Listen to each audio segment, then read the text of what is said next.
which are going to be equal to signs, and you can have, I'm gonna have you sit right there. Thank you. I imagine, right in that empty seat for me. Okay.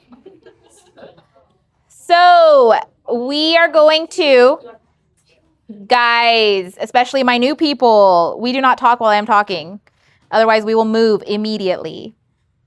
Okay, so we are going to go in and we are going to write equations first. Remember, the big thing about an absolute value equation is going to be that you're going to have an equal to sign somewhere in your answer.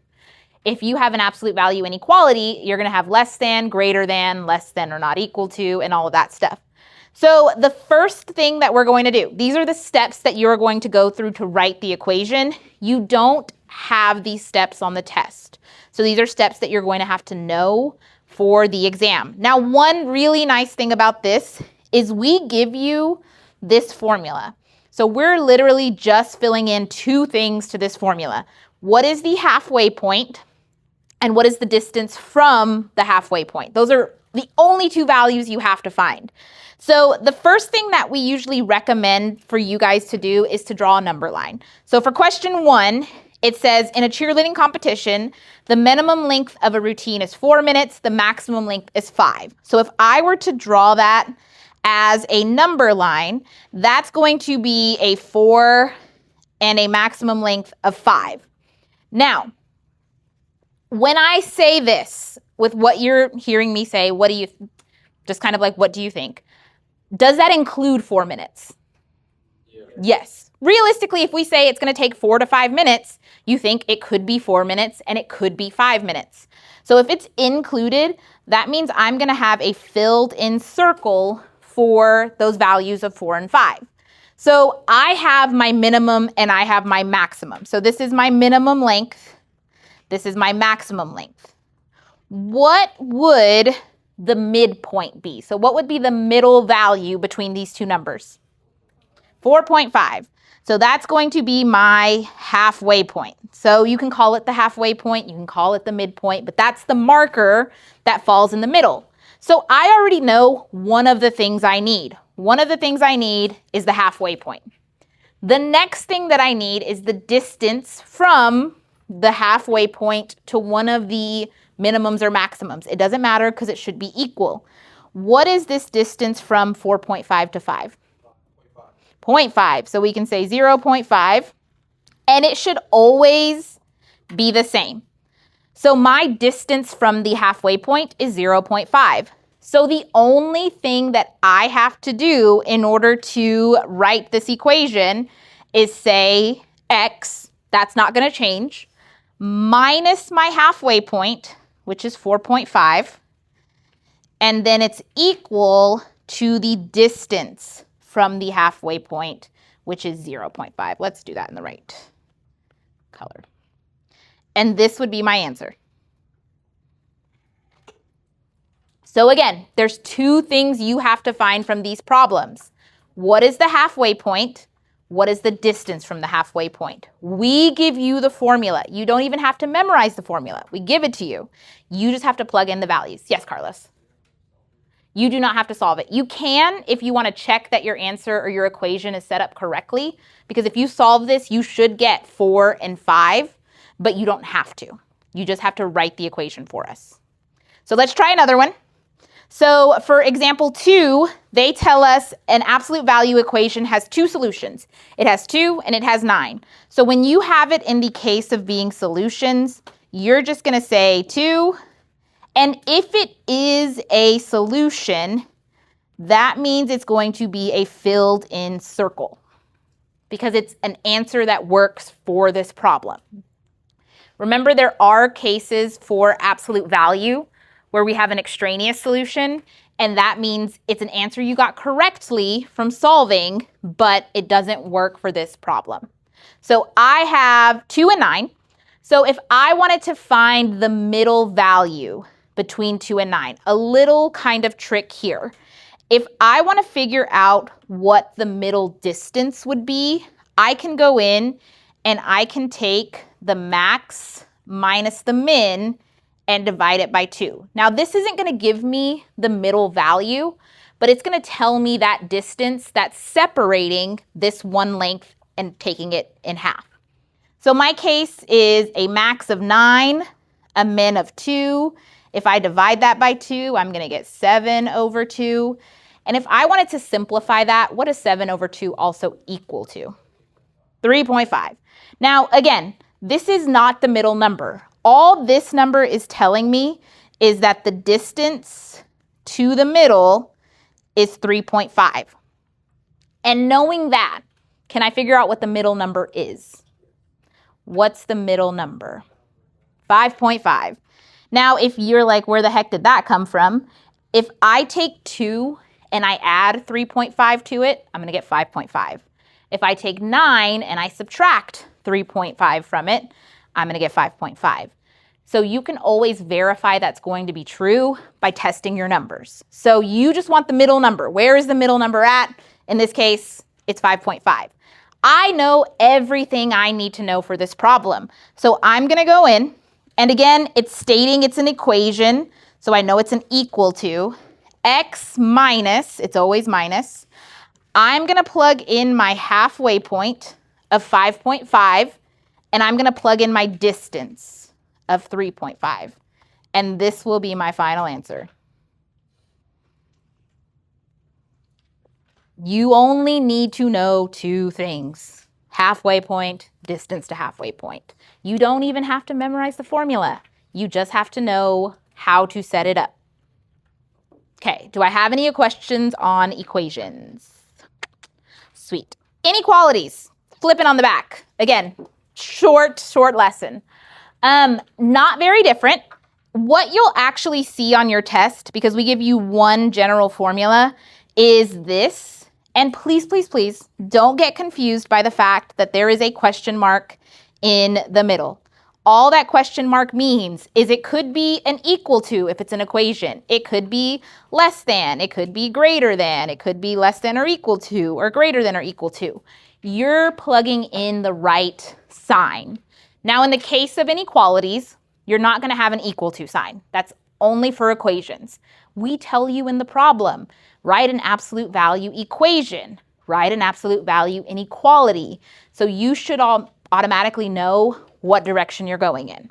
So in this case, everything else is the same. So we will have to kind of play with our numbers included, our numbers excluded, but the setup is almost identical.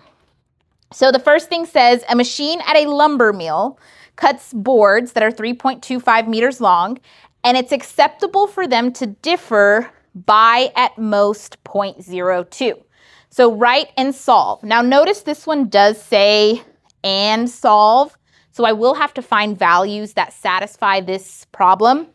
An absolute value inequality to find the range of acceptable lengths. So it's a little bit different only because instead of giving us the endpoints for this problem, it's giving us the halfway point. So this middle point is 3.25. So again, if I kind of want to start setting things up so that I can kind of write my equation, I know the halfway point is 3.25. Now, yes, Site. Well, it says after you have this 3.25, it's acceptable for it to vary or to differ by an amount. So it can be added by an amount and subtracted by an amount. So it's kind of like an acceptable range that they're going to take. Now, right now, they're telling me that it can differ by at most 0.02. So by at most 0.02. What that means is if it increases and it's a little bit higher by 0.02, that's okay. So if I go in and I add 0.02, they'll accept anything within that range. The same thing on the other end. If we go in and we subtract 0.02, they will accept anything within that range. Now, what 2 numbers would this be? 3.23 and 3.27. So for this particular problem, you don't even have to solve algebraically. If you have your number line set up correctly, you should be able to tell from the number line what the two values should be. We won't require that you solve it by the formulas that we've been using. You can set up two equations and solve for each value, but if you can use your number line to answer this question, we're not going to make you go and do the algebraic work.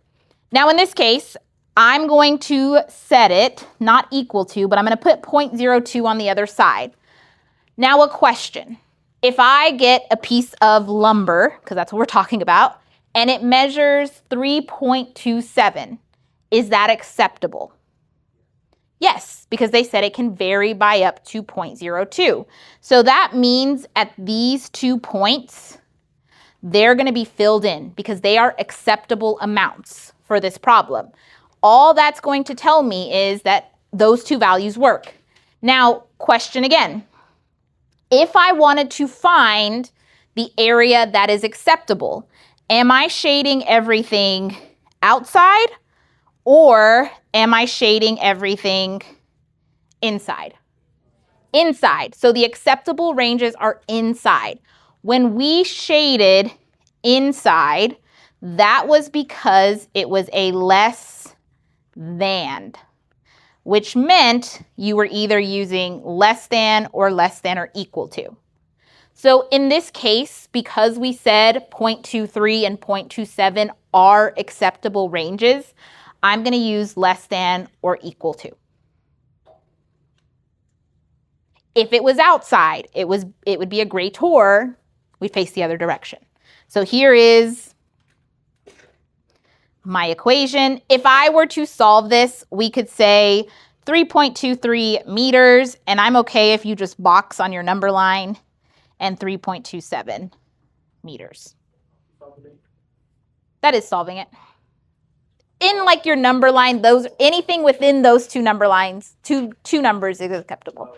We won't make you write inequalities for this one. I'm fairly certain, if I'm remembering correctly from the test. Okay, let's try number 4. So a box of cereal is supposed to weigh 13.8. So that is going to be my halfway point. So in the middle, I'm going to put 13.8 because that's what it's supposed to be. And they say it's unacceptable for the weight to vary by more than 0.5 ounces.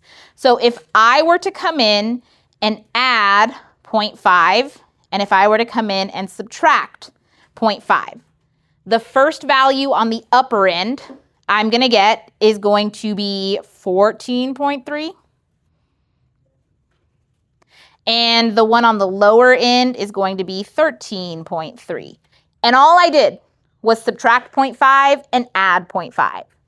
Again, for my people who are super worried about their detachment from their calculator, we're not going to give you values that are extreme. We're not going to make you do like huge multiplications and divisions, but you should be able to, without a calculator, subtract 0.5 from these numbers. So again, don't freak out, but you still will not have a calculator for this. Okay, so let's set this up. X minus 13.8, and then I'm going to have something related to 0.5. Now, this particular question, this is where you have to be careful.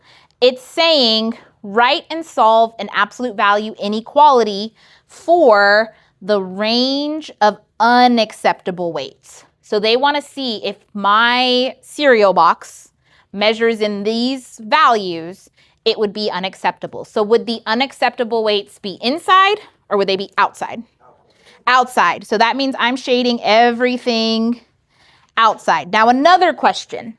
If my cereal box weighed 13.3 ounces, would that be okay? If it was 13.3 ounces, would it be okay? Yes. So when I'm talking about outside, I'm not going to include 13.3 or 14.3 because those values technically would be okay. They wouldn't reject it. It would be fine. It'd keep going down the assembly line. So again, just to make a little note, if it is outside, it is going to be a great or, which means you are either using greater than or equal to. Now, because we're not going to include the values that we found, I'm just going to use greater than. And this would be my answer. And if you wanted to go as far as to write it in inequality notation, we would say negative infinity to 13.3 union 14.3 to positive infinity. And this should help you with some of those people who are still working on their 2.2 practice. When you're solving inequalities, like normal, regular problems, you want to take it all the way to your interval notation. Do I have any questions? Again, you get this formula on your paper. It's literally on the page that these questions are on. So you'll see it and you'll be like, oh yeah, I'm supposed to use this formula. You just have to plug in the values and pick the right sign in the middle. I believe for your test,